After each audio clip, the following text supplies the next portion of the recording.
Hello, everybody, and welcome again to Nerd to the Third Power, your one-stop shop for all things nerdy and awesome. I'm your host and master of ceremonies, Dr. Gonzo.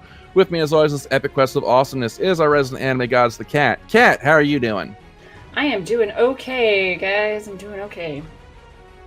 All right, and also with us is Skyblaze. Skyblaze, how are you doing? Everybody in the world is playing Pokemon or Shenmue except me. I am slightly bitter. Well, do you have time to do that with all the water bailing you have to do over there? I hear you guys have been having a bit of a water problem. Yeah, it's been raining solidly for about 3 weeks. Half the city centre is underwater. Luckily, I live on a massive hill, so it's not so bad. But yeah, a lot of the major roads are closed. One of the train stations is under 3 feet of water, which is entertaining, I suppose.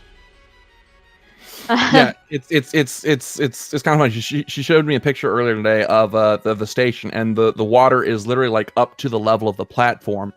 So now I just have this image in my head of like just this train of gondolas coming through. Gondola to the chapel, governor. It's Yorkshire, not London, you fool. You've been playing Pokemon Sword and Shield too much, mate. How the hell would I know what accent everybody has? There's no voice acting. Because all the accents are written out. It's phonetic. All right, and Birdman, how are you doing this week? I just drank out of the fish tank. You're a weird guy, Birdman. Didn't see that one coming, did you, fuckers? Are you okay? Yeah, I'm good. Do you need help? Like, blink twice if you need help. I'm feeling motherfucking fine. All right, we got a fun show for you guys this evening. Tonight we are discussing audio dramas, some of our favorite radio plays that we enjoy. So that's going to be a lot of fun. But of course, there's procedure follows, so we're going to begin, as always, with Ask a Geek, and we got some questions here.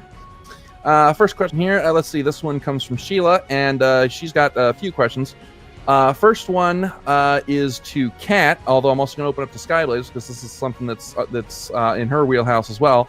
The question is, I know that you're a big fan of the new She-Ra series. Have you seen the documentary The Power of Grayskull: The History of He-Man? And if so, what did you think of it?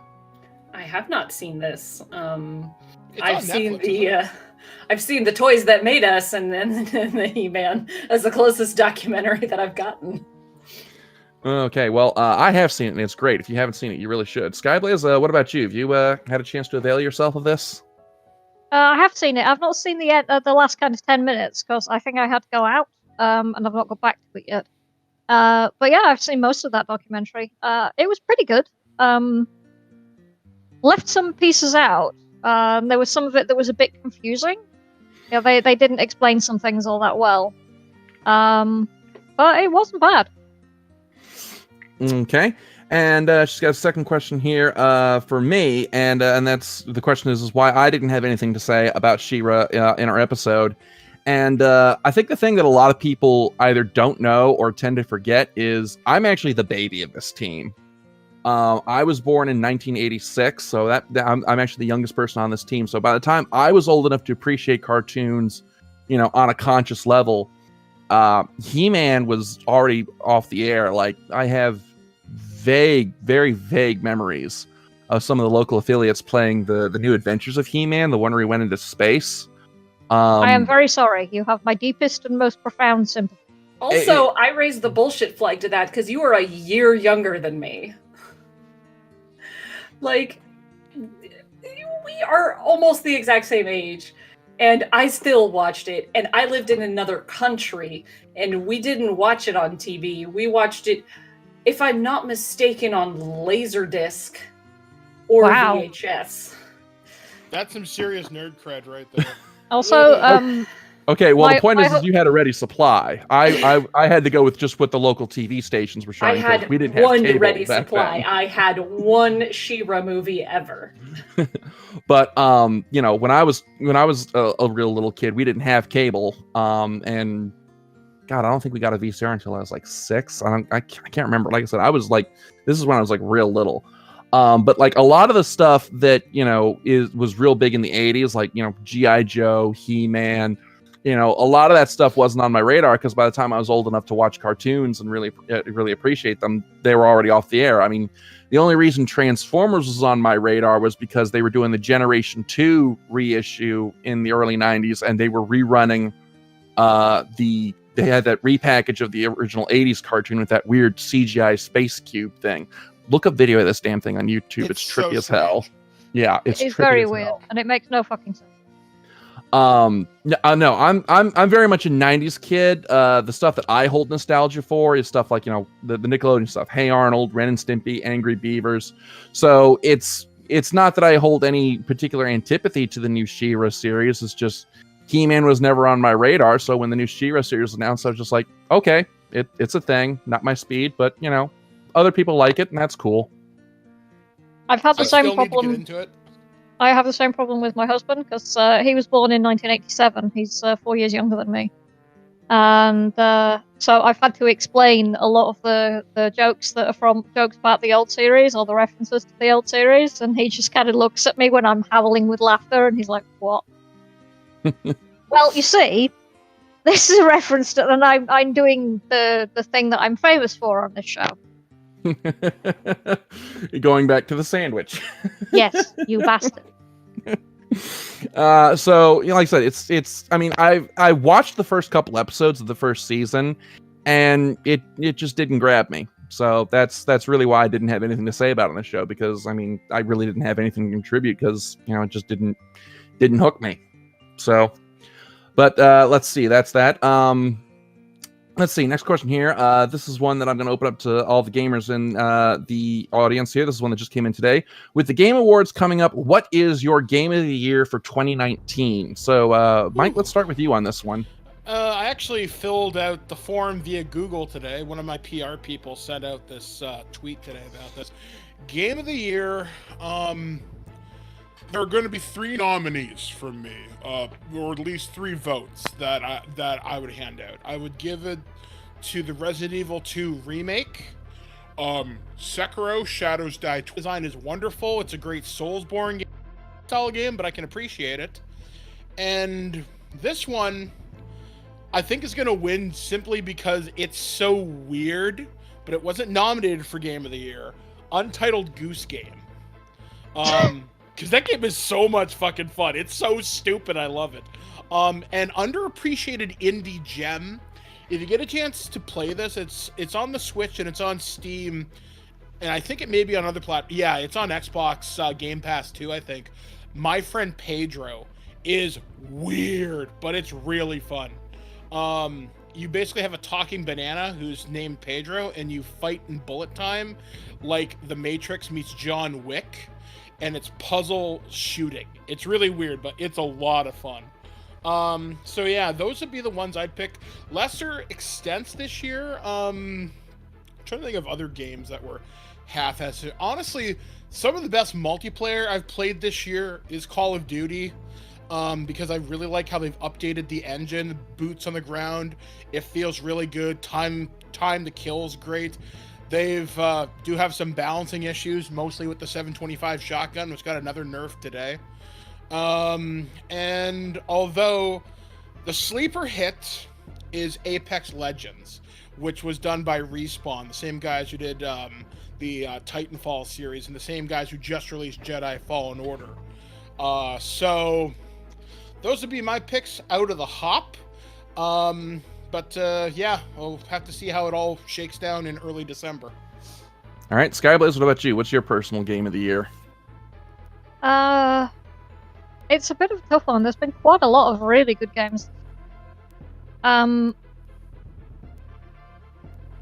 been a bit of a late entry, actually. The 2 that have really impressed me very recently have been The Outer Worlds, which is basically Fallout New Vegas in space, only without the horrendous number of bugs and things that don't work, which is a bit weird. And a really, really strange one, Disco Elysium,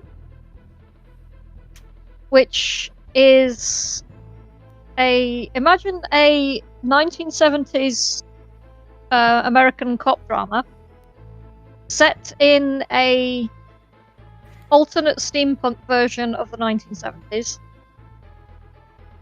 written and produced by David Lynch, and that's pretty much how I can best sum it up.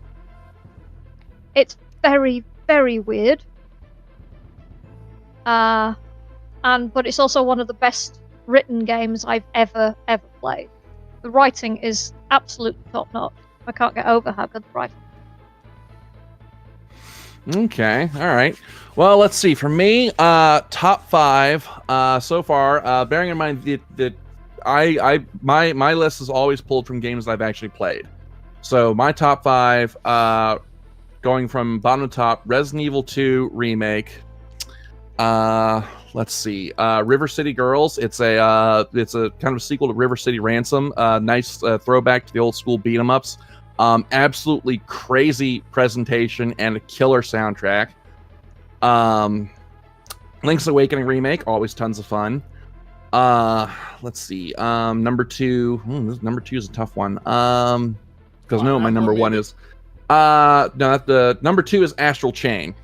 That was a game that's also my biggest surprise. I did not expect to like that game as much as I did, and I absolutely wound up loving it. And Game of the Year, Fire Emblem Three Houses. Absolutely love that game. And has one of the best written stories I've ever experienced in an RPG ever. And I still have 2 other playthroughs I have to go through. Blue Lions for life. But yeah, so that's my Game of the Year. Fire Emblem Three Houses. Biggest disappointment, Kingdom Hearts 3. I wanted to love that game so much, but I couldn't get into it. It just... You ever play a game that just gets in its own way? Yeah. A lot of the times. Yeah, Kingdom Hearts 3 was one of those. It's just like I got 3 hours into it, and I felt like I was being interrupted every 2 minutes for some new mechanic that I just couldn't keep track of. The story was the recap they put in was not enough to bring me up to speed on what I needed to know. I think the point where I started checking out was they revealed that there was this super special Ultra Keyblade that was called, wait for it, the Keyblade. And I was like, really? That's the best name you can come up with? Okay. Yeah. It's by partially it's partially a translation problem, because the glyph that they use can actually also be pronounced as chi. So Yeah. fans occasionally do refer to it as the Chi Blade rather than Keyblade. Yeah, but XI isn't pronounced that way.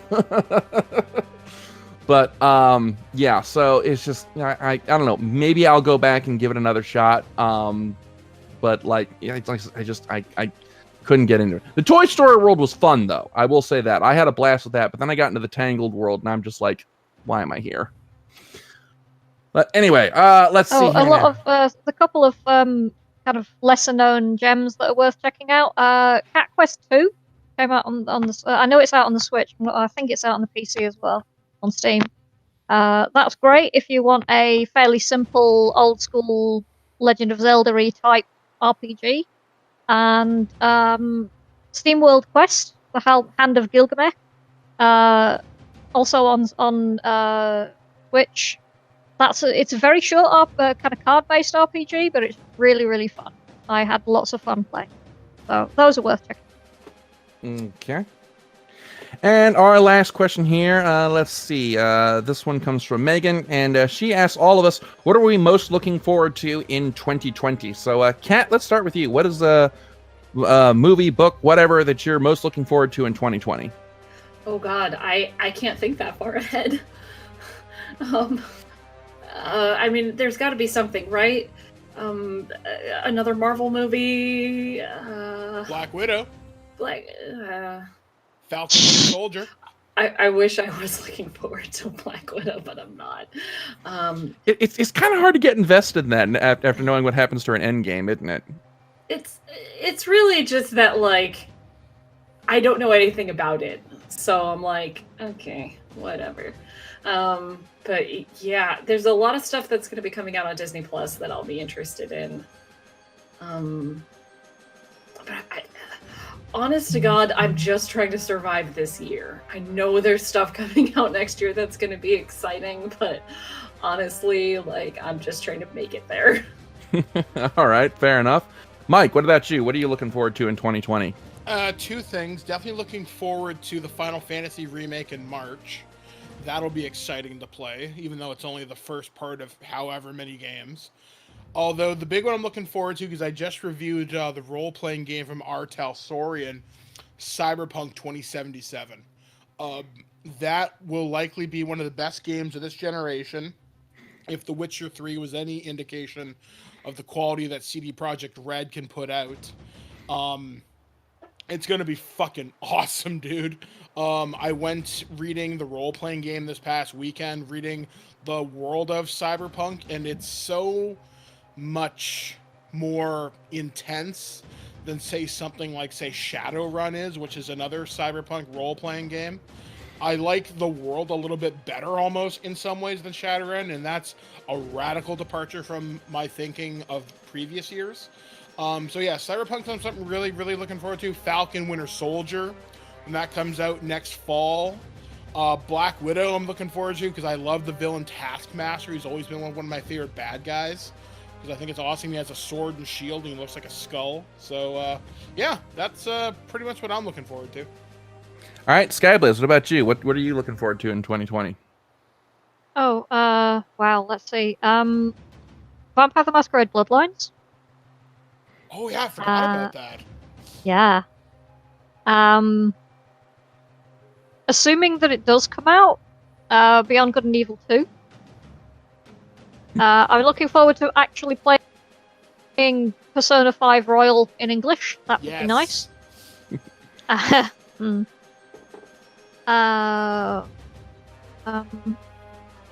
Assuming that it's not another lie, Phantasy Star Online 2. Also in English. It's only taken you like 10 years. Not that I'm bitter or anything. Which.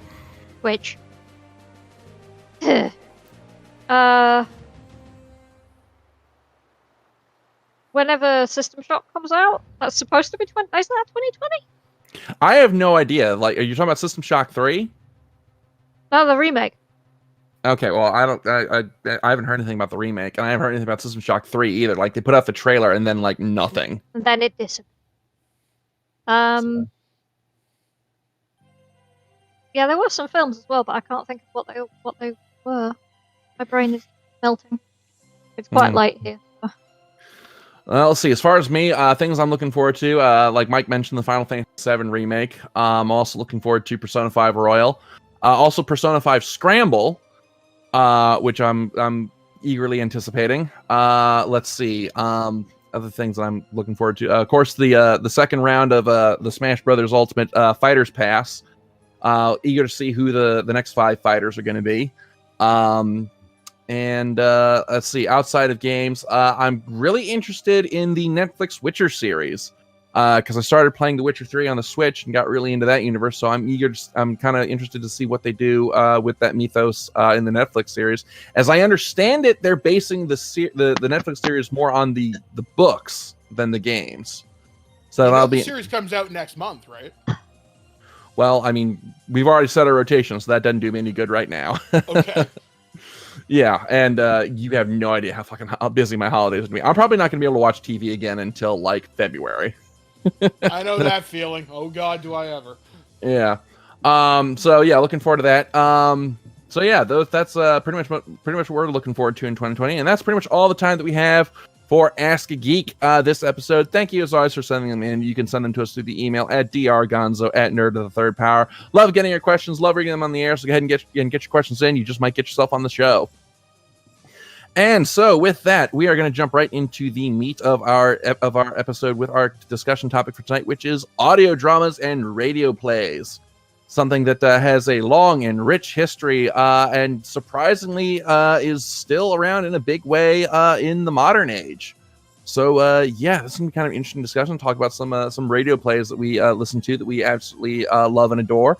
So, and kind of, why do we enjoy these things so much? So, Skyblaze, I think we're going to just go ahead and start with you on this one because I have a pretty good idea of what you're going to talk about. So why don't you tell us about a particular radio play series that you're big into? Well, how I really got into listening to audio dramas and radio plays was because Big Finish exists.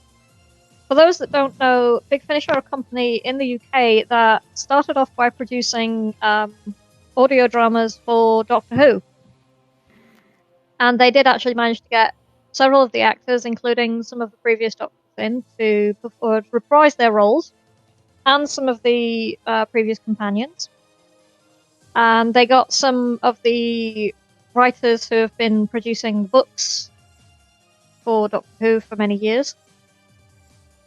And these things, they started off by selling them, I think they were selling them mail order originally. And they just grew they mushroomed in popularity. And it became, well, first of all, one of the best ways to get a real grip on the character of Paul McGann's Eighth Doctor. He actually continued his adventures after the TV movie, to the point where it's actually sort of canon now. But I'll go into that later. And also widely credited with pretty much redeeming the character of Colin Baker's Sixth Doctor and actually giving him really good stories and letting his ability as an actor shine. And yeah, I started listening to them because I picked up a few of the CDs at conventions and got really hooked on them. And then I was lucky enough to share a house with a guy who actually had a subscription to Big Finish, so I was kind of doomed from then. These days, I just download them from the Big Finish website, but yeah, that's how I got started there. And these days, Big Finish actually do more than just Doctor Who. They've got a whole bunch of stuff. They've done Blake Seven, they've done Highlander, they've done Sapphire and Steel, which is another British genre series. And there's a whole bunch of different things that they've done. But they're still most famous for Doctor Who, and they are still being made. Yeah, I got real big into Doctor Who during that phase that Skyblaze loves to poke at me for, where I got obsessed with Doctor Who for a while. And at the time, I was delivering pizzas, so I just, I hoisted the colors and downloaded the whole collection of Big Finish audio dramas up to that point, put them on an iPod, and was listening to them in my car as I was running deliveries. And I was just amazed by the quality of the stories, especially, like you said, the Sixth and Eighth Doctor stories. The Eighth Doctor stories actually became my favorite, especially the ones with I think Charlie was her name. Yeah, Charlie, his first Big Finish companion. Yeah, of his first companion. She got her own series later on down the line, though, didn't she? Yeah, she did. Her own little spinoff. Yeah. She's also her actress is actually super nice. She was at a convention a few years ago, and she was talking about when she first joined Big Finish. She was actually a huge Paul McGann fan, and was a big fan of a film he was in called Withnail and I, which is really popular among students. It's one of those films where everybody quotes it, and she accidentally quoted a thing from Withnail and I in his presence, and then was super embarrassed. I was like, oh no, he's gonna think I'm a crazy fangirl. But he just did the next line, and everyone laughed, and it was all fine. So, but the first audio drama that I ever actually listened to was actually the Hitchhiker's Guide to the Galaxy. That was another property that I got really obsessed with for a while, and which Kat will attest to, because she had to endure me in that phase, actually in person, because that was while we were in college together. Ah, the dark times. Yes. Yeah. So, but now you mentioned something about the Big Finish Doctor Who ones becoming somewhat canon. How did that happen? Mm-hmm. Well, it transpires that Russell T Davies and several of the other writers who came on when the series was revived in 2005 were fans of the Big Finish show, and so several had actually like Rob Shearman had actually worked for Big Finish and done stories for Big Finish. And some of the Big Finish stories were actually adapted for TV. Dalek was actually adapted from a Big Finish story called Jubilee. And then when it rolled around to the 50th anniversary, and there was the short that had Paul McGann in it that showed the Eighth Doctor regenerating into the War Doctor. At the moment where Paul McGann's Doctor lifts the chalice that will regenerate him into his next incarnation, and he does the I salute all of his previous companions. The companions he talks about Charlie and Kerry's and the companions that are from the Big Finish audios. At which point, all of the Doctor Who side of Twitter just melted down and went, Big Finish is canon now! There was like so much peace matter, like on my Twitter feed with people just going absolutely ballistic. It was hilarious, including several of the writers. Paul Cornell did like 10 tweets in a row, going, "Oh my god! Oh my god! Oh my god!" Yeah, because the BBC usually likes to kind of like go, okay, Big Finish is over here and the TV series is over here, and ne'er the twain shall meet, aren't they? Yep. Yeah, pretty much. Okay. All right. So okay. So yeah, but yeah, I can definitely attest the quality of the Big Finish stories, and they're definitely worth looking into. Kat, what you also listen to a few radio plays, don't you? I see. The reason why this was my topic, I wanted to talk about this, is because I've recently, we've been podcasting for like 10 years now, but I don't actually listen to podcasts except in like the last year. And I've listened to like documentary kind of podcasts, and just in the last like 6 months or so, maybe even less, I've really gotten into like audio drama podcasts.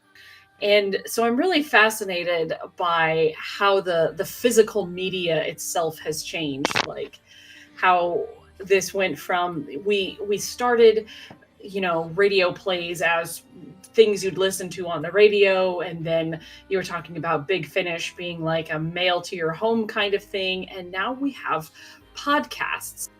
And I think that this is such a interesting platform because obviously podcasts like let idiots like us just talk about anything we want, and like 3 of you listen, and that's really awesome. Thank you 3, by the way. You know who you are. You're our favorite. But to me, it's really interesting that whereas the medium previously, in order to get onto the radio, there was a lot of censorship involved, and there's all kinds of stuff that went into it that doesn't go into it anymore. So you can have a radio drama or an audio drama about anything you want. And that has led, I think, I haven't listened to all of them, but I think that's led to, a lot of bad podcasts that are radio dramas, but also a lot of really good podcasts that don't fall into the normal kinds of categories that we might see, or just, it's taking storytelling to a more accessible place, I think, because anybody can just go on to the internet and listen to these podcasts and glean stories that they would never have the chance to see on television or hear on the radio. We're living on the internet now. So I've been getting heavily into a lot of different really good stories that honestly, I got through Critical Role because I follow a lot of artists. Why am I not surprised? Well, listen, okay? I follow a lot of artists on Twitter, and apparently the same crowd that likes Critical Role likes a lot of podcasts. So I would see them post art, and I'd be like, I don't know what this is, but this art's really cool looking. And one day I was like, well, everyone keeps posting from this thing called the Magnus Archives. So I'm going to go blindly with no information on it at all. Not even like how many episodes it was. Just blindly dip my feet into those waters and was hooked instantaneously.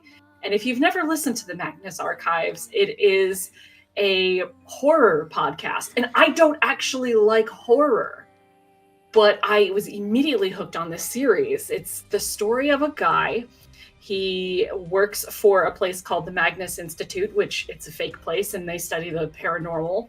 And he becomes the head archivist of the institute. And he's taking old statements that were submitted by people who want stuff researched, and he's putting them to tape, because tape is the only thing that can actually record these weird stories. They won't go digitally for some reason. And so it's just him reading scary stories, and then slowly but surely it becomes less of a I'm sitting here reading statements, and it becomes more of an audio drama with characters coming in and interrupting him, and then there's lots of plot that ends up happening, and it turns into this huge world building experience with lots of danger and action and all this other stuff. And it's so great. And also now I need to take a trip to England so that I can go tour all of the places that are brought up in this podcast because they're all English. And it's going to hurt my wallet, but I really want to do this now. But I probably know some of them, so I can probably help you though.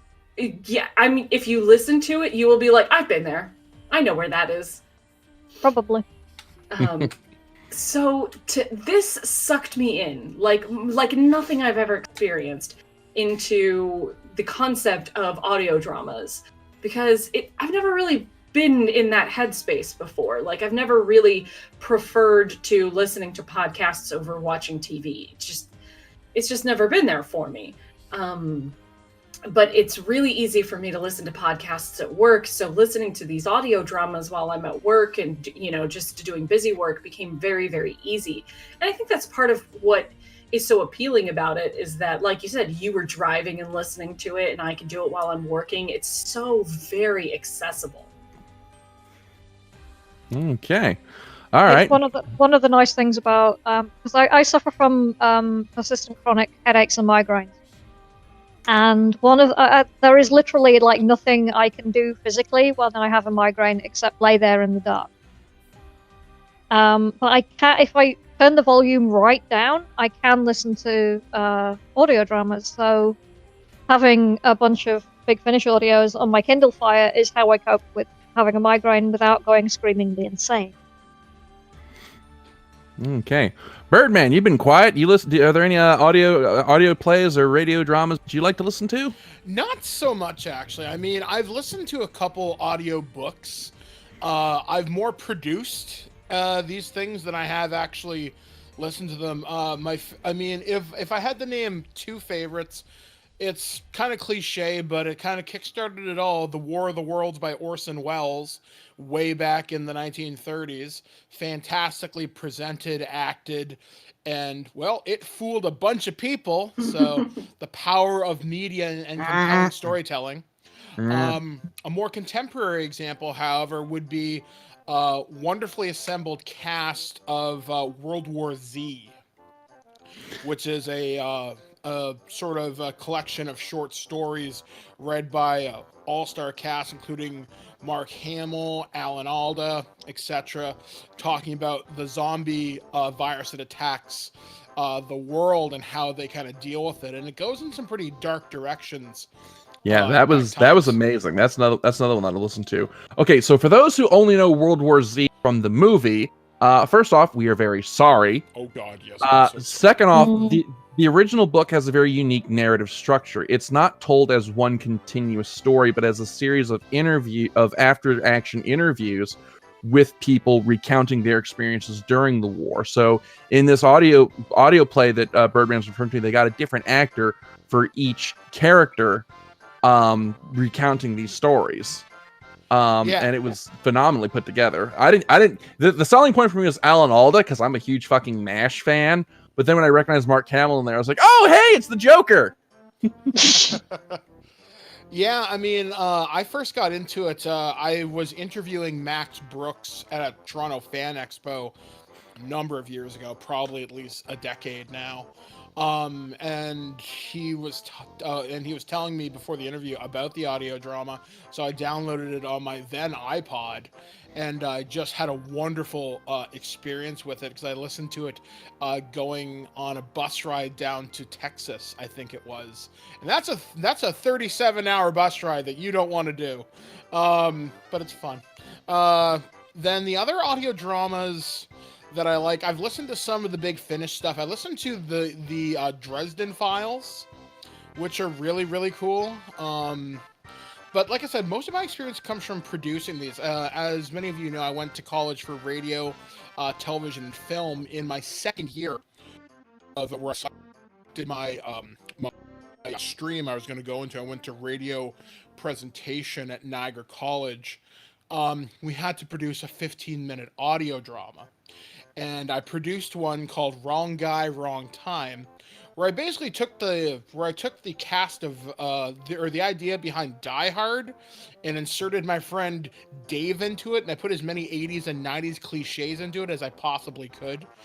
And creating an audio drama is not as simple as, here, we're gonna read out a script, because you have to fill it with ambient room noise, you have to fill it with sound effects, you have to say what the person's doing, because in essence, if it was that simple, you could just rip the audio from a movie and say, oh, that's an audio drama. No, it's not. It's very distinct, because certain language has to be conveyed in the script to say, oh, hey, I see you're walking over there, or something like. It's just little things that don't seem innocuous, but in an audio drama, they're absolutely essential to set the theater of the mind.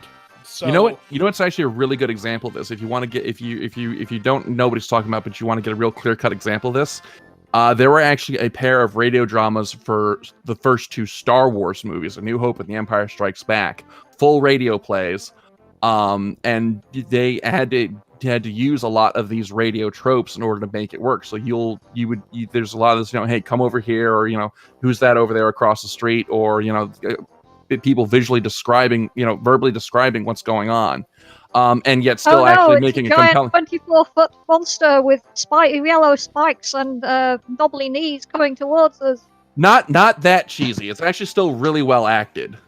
But there's also a lot of extra story material in there that actually is considered canon, but adds extra context to the overall story. Like, there's a whole episode dedicated to Princess Leia before her doomed mission to grab the Death Star plans, and her life on Alderaan, and establishing her relationship with her father and her relationship to the planet, and how she wound up getting involved in this mission in the first place.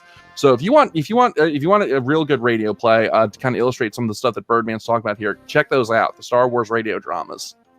Yeah, I mean, like, there's a lot that kind of goes into it. And to give you an example, while we were producing Wrong Guy, Wrong Time, we used a nonlinear editing program known as Cool Edit, Cool Edit 2.0, which at the time was pretty cool, but now you would know it as Pro Tools.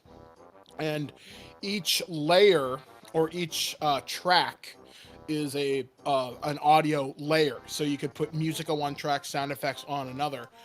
At one point, we have a gun battle with Jean-Claude Van Damme, a SWAT team, versus a bunch of French Quebec terrorists happening inside of a bank. Or as we call it in Dundalk, Friday night. Yes, so it was ridiculous. So at one point, this 30-second sequence in the audio drama had 300 different layers. Because we were layering sound effects, room tone, and one of the cool things you can do with this, if you're really into it, you really want to create an experience for sound setups. We had sounds travel around the room. So if a cop, for example, is shooting on the left channel, we'd have the bullet travel and ricochet on the right channel. So you could create these audio experiences. And that's something that you can do with an audio drama if you really want to punch it up, because now we have audio that's not just stereo. We have 5.1, we have 5.2, we have 7.1, 7.2, and you can play with these virtual audio spaces and really create stuff that's theatrical level, if you want to get really kind of technical with it. But again, that's great if it sounds neat, but if you don't have a powerful script, it's B-movie crap. So yeah, that's what I got for you. Yeah. Well, as for me, like I mentioned earlier briefly, the first the first big radio drama that I really got into was The Hitchhiker's Guide to the Galaxy, which, fun fact, that's actually the original form of the Hitchhiker's Guide story. Yep. The book actually came after the radio play, and I think actually after the TV series too. I'm not too sure about the sequence of events there. But From what I understand, it was the radio series, the first book, and then TV series, and Douglas Adams was writing the other books while he was working on the TV series, I think. Okay. Well, I mean, the history of the story of Hitchhiker's Guide to the Galaxy is as complicated as its narrative. Yep. So, but I discovered that right about the same time actually the last movie was announced. And I got real super excited about that. So that's when I discovered the books and then the radio play, and I was kind of Hitchhiker's Guide obsessed for a while. But it's fascinating to see how the Hitchhiker's Guide story evolved from its origins, because the books and the radio plays eventually take wildly different spins after the events of the third book. And it's interesting to see how this property that ostensibly is telling the same story goes in just wildly different directions, which I'm sure Douglas Adams would have had no other way. Yeah, partially because Douglas Adams went into a fairly deep depression around circa the time the fourth book was being written. And then, like, absolutely crashed when it came to writing the fifth book, which is why it's so damn depressing. Yeah. He was writing another book that was gonna, because he was like, I went too far there, and was writing another book that was gonna fix some of the stuff from the fifth book, but died before he could finish. Yeah. Whoops. So, but that was one that I really enjoyed.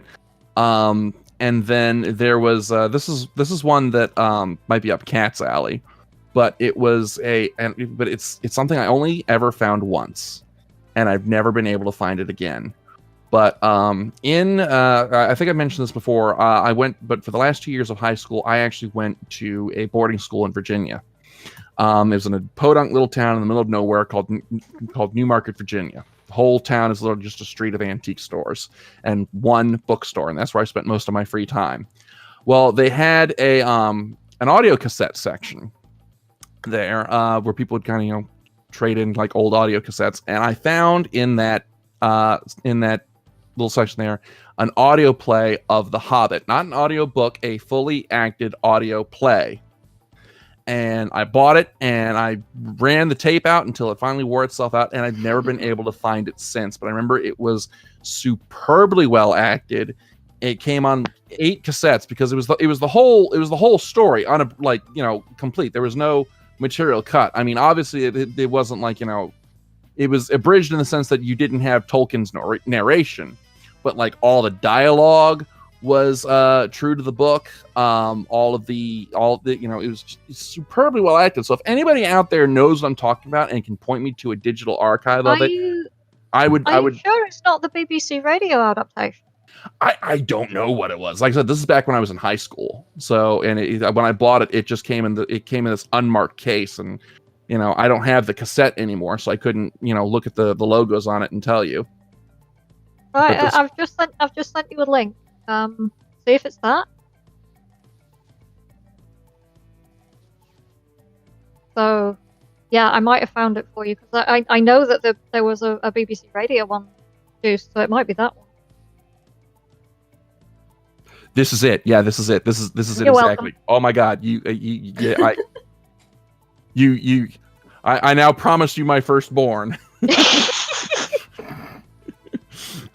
But yes, this is it exactly. Yeah, this. Oh God, I must have listened to this 100 times when I was in high school and early college. But like, I absolutely loved this radio play. So I guess sort of the question that I want to ask now that we've listed some of our favorites is, radio plays are something that has been around since radio has existed. I mean, you had stuff like The Shadow or the old Superman radio plays from back in like the 1920s and the 30s. Flash Gordon. Flash Gordon, yeah. Or, Burns, George Burns and Gracie Allen in their radio sitcoms. So I guess the question that I want to ask is what do you think it is about this particular art form that has allowed it to endure for so long when so many other art forms like vaudeville have kind of fallen to the wayside? I think access to technology has made it popular because anybody can do it if they're willing to put in the time to learn the skills involved. Because if you have a competent set of actors, then it really falls to a good script and you being able to put it together in a good form that's comfortable to listen to with the ear. So with podcasting being so popular in the last 15 years or more, there's more choice out there than there ever has been before. And services like Audible have certainly made it really easy because they sponsor every podcast ever. So it's not hard to find new and good things. Okay. I would also say that podcasts don't fall victim to like television. Every single television show has its drawbacks, and not just inaccessibility, but censorship and our aesthetic standards. And with a podcast and budgets, you could do something really, really good with a piece of writing, and you don't have to worry about what somebody looks like and if somebody is going to I'm trying to think of a delicate way to explain it, but age out of the part. The aesthetics are not as important. What somebody looks like and sounds like are so different that somebody can be any color, any shape, any size, and it doesn't matter because it's that much easier to project yourself as a listener onto a character if you can't see them. So I think it makes it easier to identify with a lot of the characters from podcasts, assuming that they're well written, of course, because you don't have the visual, you get to make up the visual. It's like reading, except you don't have to put all the effort of reading. All you have to do is sit there and absorb. Okay. Skyblaze, sound like you were about to say something. Well, the special effects are always better on radio, to misquote a very old phrase. Also, as Kat was saying, problems that you get on the TV, like with the Colin Baker's Doctor Who, one of her favourite complaints is that bloody coat. You don't have to worry about that on the Big Finish audios. You just have to listen to how good his performance is. You're not being distracted by this blinding, multicoloured monstrosity. But it's so pretty. No, it looks like one of my migraines. If I ever needed a visual guide to what a migraine is, that. But it's also the democratization of it. Because anybody can do this. If you have the skill to write something and you've got people who have interesting or distinctive voices, then you can create something that's fantastic. You don't have to worry about learning how to do CGI. You don't have to worry about creating sets. You don't have to worry about learning how to do green screen or act or do blocking. All you have to worry about is making sure it sounds okay. And considering that nowadays you've got a whole bunch of things like sound libraries that are available online, even doing sound effects is not that hard compared to producing a full, even an online TV show takes a lot of work, and compared to producing an audio play. Go ahead. Sure, sorry. I was just going to say that it's so much simpler to get a representation on radio because, like you said, there is no end to the diversity of the contributors. So whereas on television, you have to, or in film, you have to cater to certain audiences, and that leads to certain kinds of casting and script elements. It's like with radio or podcasts, you could just do what you want, and somebody is going to listen to it because somebody is looking for that. Yeah, and so you instead can- you of can be- catering to an audience, your audience will find you. You could be creating this for an audience of 3 people, but that's okay. Because Yeah, those 3 some people of will us love just the have crap 3. out of it. And then I was also going Hello, to say, 3 people again.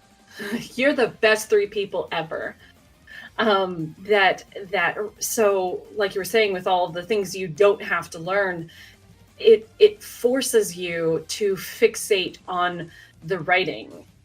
There's so much television out there that's just garbage. It's visually appealing, and the characters are, 1, maybe 2-dimensional, but not a lot of depth in there.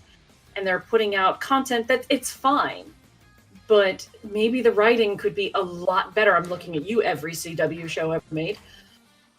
And so podcasts, it's sink or swim. You have to have good writing and good characters, because there are what's going to pull you through. Your sound effects can be a little bit on the mediocre side, and there's a lot of stuff that you can skirt by with, but your story, your actors, and your characters have to just be really good. Like, you have to focus on those things and craft them. And I think that's what I've had so much fun with all all of these podcasts that I've started listening to lately. I've been listening to the White Vault and all the Penumbra podcast shows and the Magnus Archives and the Black Tapes and Limetown. I'm doing it all. And like, the ones that I like the most have the most interesting characters and just really good writing. Anybody can like just write, but to really, really craft a good script and sell that in a story is something that I think a lot of these podcasts out there are just doing uniquely well. It's also, because of that craft, it becomes a lot more timeless and ageless than a lot of TV is. You can look at any TV show and tell and pretty much immediately tell what era it's from, because of the styles of clothes, the haircuts, the quality of the video, and so on and so forth. You listen to, Dr. Gonzo was just saying how much he loves this BBC radio version of Hobbit. That's from 1968. That doesn't mean it's not a good story, though. It's like great, wonderfully acted. The excellent acting talent in here. There's people like Peter Williams and Peter Pratt and John Justin in there, who are all really good actors. And that means that it ages much better, because you can't really tell in an instant what time period a voice is from, as opposed to sort of something like Star Trek, the original Star Trek, that has like this very, very 60s feel about it. I would agree, because among the podcasts that I'm listening to, I've got one that's set on Mars, like 10,000 years from now, and I've got one that's like a fantasy setting, and another one that's like grounded in reality in the North Pole, and like the amount of research that people had to do any of these things, like these genre ones are just really, really fascinating. But then the more grounded in realism ones, everything took an astounding amount of like research and really good writing to sell me on the fact that they might not know everything about these topics. And it does, I think, make it kind of timeless, because you can have a podcast set anywhere, in any time, in any place, and as long as you write it right, you can sell it to an audience without a whole lot of trouble, versus having to go through on a TV show or movie and, try to differentiate your reality from whatever you're trying to portray. It's kind of like the trope of sci-fi series is like technology that looks the same as what we have now, but slightly more futuristic. Z-Rust. One of my favorite ideas behind this is, why does every alien planet look like British Columbia? AKA Stargate syndrome. Right. So it's like you don't have to Or my worry favorite about bugbear, Tatooine syndrome. Why is every alien planet a desert? a desert or a frozen wasteland and nothing in between. BBC Quarry, that is all. So Kirk's you don't have Rock. to worry about falling into those tropes because you can just walk away from them and do your own thing. And as long as you can write it, you can sell it. And that's just really interesting to me. Like, and again, it's so crazy because I've never been somebody who sits down and listens to podcasts, despite having been podcasting for the last decade. I've never been that interested. In just the last couple of years, I found things that really interest me, and the stories that people are out there creating, to me now are just suddenly very, very interesting. And I'm a few years behind, mind you, but I'm just now getting into it, and I feel like I need to make up for lost time by doing nothing but listening to podcasts. All right. Well, I guess we know what you're going to be doing over the holiday. Yeah. But anyway, that's about all the time that we have for Nerd of the Third Power this week. So just kind of give our final thoughts on this topic. Do you see there being a bright future for radio plays? So Skyblaze, will start with you. I think it's going to get even easier for people as the technology develops and as the tools to create it get even more available. We've already seen things like microphones and podcast microphones become very, very easy to access for people, and I think that's only going to improve. All right, Birdman? Absolutely. As Skyblaze just said, as the technology becomes more affordable, as there's more public domain or free to use sound libraries become more easily accessible to people, you can do a lot, because the theater of the imagination has an unlimited budget. So you can do a lot of things, and you don't have to cater to demographics. You're not catering to projects by committee. You're literally creating what you want, and hopefully you find that audience through the power of your creation rather than an ad budget. Mind you, it doesn't hurt. But still, yeah. I certainly see podcast audio dramas becoming more and more things, or becoming more and more popular as time goes on, and through communities like Reddit and Audible, you're going to find more and more cool projects as they pop up. Okay, and Kat, yeah, we'll end off with you. Okay.